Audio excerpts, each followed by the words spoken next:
Code trailer வந்துருச்சு, இன்னும் 20 நாள்ல படமும் வந்துரும். பாட்டெல்லாம் ரொம்ப சுமாரா தான் இருக்குது. சோ படமும் சுமாரா தான் இருக்கும் அப்படின்னு நிறைய பேர் நினைச்சிட்டு இருந்தாங்க. பட் அது எல்லாத்தையுமே இந்த ட்ரெய்லர் மூலமா கம்ப்ளீட்டா அழிச்சிட்டாரு நம்ம VPN. He is a god of sats.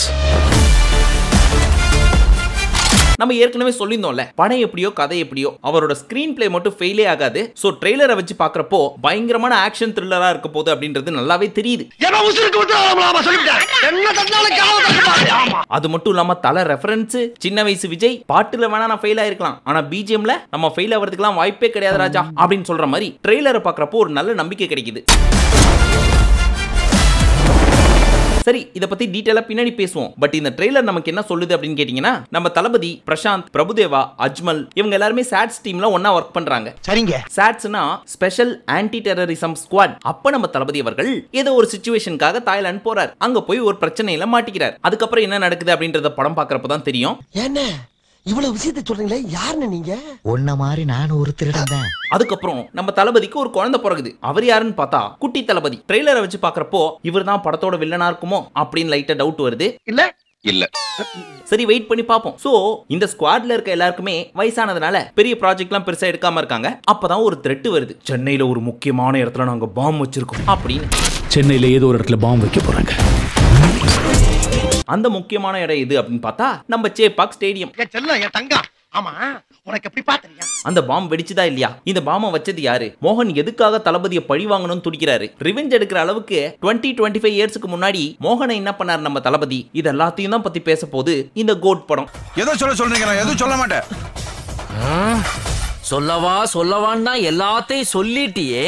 நான் அனுபவிச்ச இந்த பெயினை காந்தியும் அனுபவிக்கணும். நம்ம வெங்கட் பிரபுவை பத்தி நமக்கு தெரியும். அவர் படம் எடுத்துக்கிட்டாவே கண்டிப்பா ட்விஸ்ட் இருக்கு. அதுவும் கிளைமேக்ஸ்ல தான் தெரியும். சோ கிளைமேக்ஸ் வரைக்கும் ஒருவேளை அவர் பண்ணிருப்பாரோ, ஒருவேளை இவர் பண்ணிருப்பாரோ அப்படின்னு யோசிச்சுட்டு இருக்கிறப்போ சம்பந்தமே இல்லாம அட பாவி கூடயே சுத்தின செவ்வாழை நீயாடா அப்படி பண்ண, அட பாவி சண்டாளா நீயாடா என்ன கொலை பண்ண பார்த்த அப்படின்ற மாதிரி ஒரு பயங்கரமான ட்விஸ்டோட இவனோட BGMோட நம்ம எல்லாரும் ஷாக்ல பார்த்துட்டு இருப்போம். எ கேம் பை வெங்கட் பிரபு அப்படின்னு முடியும். இதெல்லாம் தான் ட்ரெய்லரை வச்சு நம்மளால கண்டுபிடிக்க முடியுது.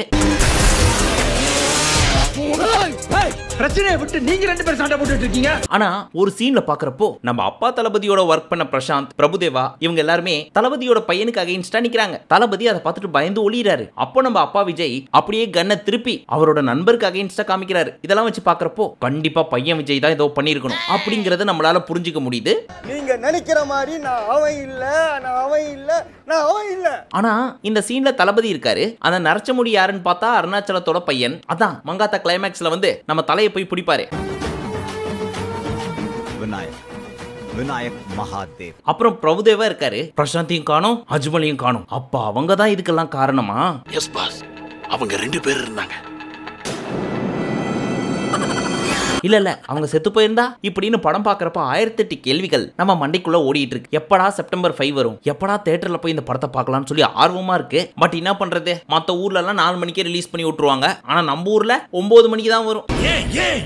அதையாவது 250 ரூபாய் டிக்கெட் கொடுத்து வாங்கி பார்க்கலாமான்னு பார்த்தா முடியாது. ஏன்னா அதையும் மனசாட்சி இல்லாம 2000 ரூபாய்க்கு விக்கிறாங்கப்பா. தயவு செஞ்சு அதிகபட்சம் 500 ரூபாவெல்லாம் தாண்டாதீங்க. பாவம் நம்ம மக்கள். சரி, நம்ம விஷயத்துக்கு வருவோம். இந்த படத்துல AI யூஸ் பண்ணி குட்டி விஜய் ஒருத்தரை காமிச்சிருக்காங்க. அவர் என்ன பண்றாருன்னா அப்பா கிட்டே போய் உன்னால முடியலனா சொல்லு நான் பாத்துக்கிறேன் அப்படின்னு அந்த வயசுலயே தைரியமா பேசுறாரு. உன்னால முடியலனா சொல்லு நான் பண்றேன். அதுக்கப்புறம் கொஞ்சம் வளர்ந்து அப்பா யூ ஆர் இன் டேஞ்சர் அப்படின்னு சொல்லிட்டு இருக்கிறப்ப சுடுறாங்க. You are in danger. அப்படியே சைடுல ரொமான்ஸும் பண்ணிட்டு இருக்காரு. இன்னொரு ஃப்ரேம்ல பார்த்தா அவருக்கே வயசாகி மீசெல்லாம் நரைச்சு போய் அவங்க அப்பா விஜய் வந்து கட்டி பிடிக்கிறாரு. இதெல்லாம் பாக்குறப்ப பயங்கரமா கன்ஃபியூஸ் ஆகுது. ஒரே கன்ஃபியூஸா இருக்குங்க. இது குளோனிங்கா, டைம் டிராவலா, உண்மையான பையன் தானோ, அப்படி இப்படின்னு 1008 கேள்விகள் வருது. எப்படி இருக்க போகுது? இதுதான் ஸ்டோரியா? இங்க இருந்து மங்காத்தாக்கு ஒரு லிங்க் இருக்கா? கிளைமேக்ஸ்ல தலை வந்தா இப்படின்னு கண்ணா பின்னான்னு கண்ட கேள்விகள் எல்லாமே சோசியல் மீடியால அடுத்த ஒரு சில நாட்களுக்கு வலம் வந்து கொண்டிருக்கும். Spy. In short, he is a god of sats. ஆனா ஒரு சீன்ல கவனிச்சிங்களா, இனிமே சத்தியமா குடிக்கவே கூடாதரா அப்படின்னு நம்ம தல டயலாக்க சொல்லியிருப்பார். இனிமே சத்தியமா குடிக்கூடாதரா. அந்த சீன்லாம் தியேட்டர்ல எவ்வளவு மாசா இருக்க போகுதுன்னு தெரியல. அது மட்டும் இல்லாம வெங்கட் பிரபு கிட்ட நம்ம தல ஒரு மேட்டர் சொன்னாராம். அது என்னவென்றால், அண்ணே தளபதியோட தான் படம் பண்ணிட்டு இருக்கேன், கோட்னு டைட்டில் வச்சிருக்கிறோம், இத பத்தி நீங்க என்ன நினைக்கிறீங்கண்ணே அப்படின்னு கேட்டதுக்கு தலை என்ன சொன்னாராம், தம்பி மங்காத்தாவோட 100 மடங்கு பெஸ்டா இருக்கணும்டா அப்படின்னு சொல்ல, ஓகே நான் பாத்துக்கிறேன். அப்புறம் ஷூட்டுக்கு போயிட்டு அங்க இருந்து தளபதியோட கால் பண்றவங்களுக்கு பேசுங்க அப்படின்னு சொல்லி கால் போட்டு கொடுத்து பேசவும் வச்சாராம். இதை இவரே ஒரு இன்டர்வியூல சொல்லியிருப்பாரு. காந்தியை நினைச்சுதான் டென்ஷன்.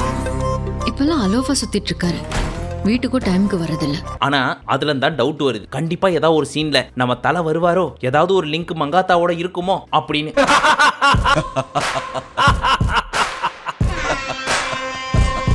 இன்னொரு விஷயம், இதுல பையன் தளபதி அப்பா பின்னாடி மறைஞ்சுக்கிறார். சோ அப்பா இவங்களுக்கு அகைன்ஸ்டா கண்ணை காட்டுறாரு. இன்னொரு சீன்ல பார்த்தா இந்த பச்சை சட்டைக்கு முன்னாடி நம்ம தளபதி அங்க இருந்து நக்கலா ஒரு மாதிரி எட்டி பாக்குறாரு. சோ இது கிளைமாக்ஸா இருக்குமோ அப்படின்ற கேள்வி வருது. ஆனா ஒண்ணுப்பா, இந்த படத்தோட டைட்டில் கார்டை போட்டாங்க பாருங்க, அதுல தளபதியோட பாஸ்ட் படம் எல்லாமே வந்துட்டு போகுது. அது மட்டும் இல்லாம பிரசாந்த் ஸ்டார்டிங்ல ஒன்னு சொல்லுவார், உங்களை லீட் பண்ண போறது ஒரு புது லீடர், 68 இன்டர்நேஷனல் சக்சஸ்ஃபுல் ஆபரேஷன். ஒரு புது லீடர், 68 இன்டர்நேஷனல் சக்சஸ்ஃபுல் ஆபரேஷன். அந்த 68 என்ன தெரியுதா? இது அவரோட 68th மூவி. அதாவது இது வரைக்கும் நடிச்ச படம் 68. அதை தான் நம்ம பிரசாந்த் அவர்கள் இன்டைரக்டா அப்படி சொல்றாரு. ஜப்பான்கார என்னென்னமோ கண்டுபிடிக்கிறா, நான் எதை கண்டுபிடிச்சிட்டு வந்துக்குது. பட் நமக்கு இருக்கிற ஒரே பயம் என்னன்னா, பையன் விஜய் இருக்கார்ல, இந்த விஜய் கிடையாது, இன்னொரு பையன் விஜய், இவரோட குட்டி பையன். இவர்தான். இவரை பாக்குறப்போ ஏஐ வச்சு ஏதோ படுகொலை பண்ண போறாங்களோ அப்படின்ற பயம் வருது. சோ தயவு செஞ்சு இது வரைக்கும் அதை கரெக்ட் பண்ணல அப்படின்னா VPN கொஞ்சம் டெக்னிக்கல் டீம் கிட்ட சொல்லி அந்த மூஞ்ச மட்டும் கரெக்ட் பண்ணி விடுங்கனே. பார்த்தாலே பங்கமா தெரியுது. அதுக்கு 11 பேர் கொண்ட குழு இருக்காங்க. சோ இந்த ட்ரெய்லர் முடிய போறப்போ கில்லி படத்துல கூட பாடிட்டு வருவார் தெரியுமா, அந்த மாதிரி பாடிட்டு வராரு. மருதமலை மாமணியே முருகையா. இதெல்லாம் ஃபர்ஸ்ட் ஹாஃப்ல வரும்னு எதிர்பார்க்கப்படுகிறது. சோ அங்க கொஞ்சம் fun moments, comedy, love and தன்னோட ஃப்ரெண்ட்ஸோட பண்ற சேட்டைகள், இந்த மாதிரியான போர்ஷன்ஸ்லாம் அதிகமா இருக்கும் போல இருக்கு. ஏதாவது பொண்ணோட தொடர்பு இருக்கும்னு கொஞ்சம் சந்தேகமா இருக்கு. Silly moment. மத்ததெல்லாம் ஆஸ் யூஷுவல் தான். இந்த படத்துல நடிச்ச காஸ்ட், இதுக்கு முன்னாடி நம்ம வெங்கட் பிரபு படத்துல வந்த எல்லா பசங்களும் இந்த படத்துல இருக்காங்க. வைபவ், அரவிந்த், அப்புறம் கூடவே சுத்துற செவ்வாழ பிரேம்ஜி, இவங்களெல்லாம் ட்ரெய்லர்ல பார்க்க முடியுது. மேபி கண்டிப்பா மத்த கேரக்டர்ஸ் எல்லாம் குட்டி குட்டி ரோல்ல வந்துட்டு போவாங்கன்னு நினைக்கிறேன். ஆனா வந்துருவாங்க அன்டவுட்லி. தம்பிங்கடா. ஓவரால் ட்ரெய்லர் எப்படி இருக்கு அப்படின்னு கேட்டீங்கன்னா, யாரெல்லாம் கலாய்க்கணும்னு ரெடியா இருந்தாங்களோ அவங்க எல்லாருக்குமே ஒரு மிகப்பெரிய ஏமாற்றத்தை கொடுத்துச்சு இந்த ட்ரெய்லர். பிரச்சனையை விட்டு நீங்க 2 பேரும் சண்டை போட்டுட்டு இருக்கீங்க.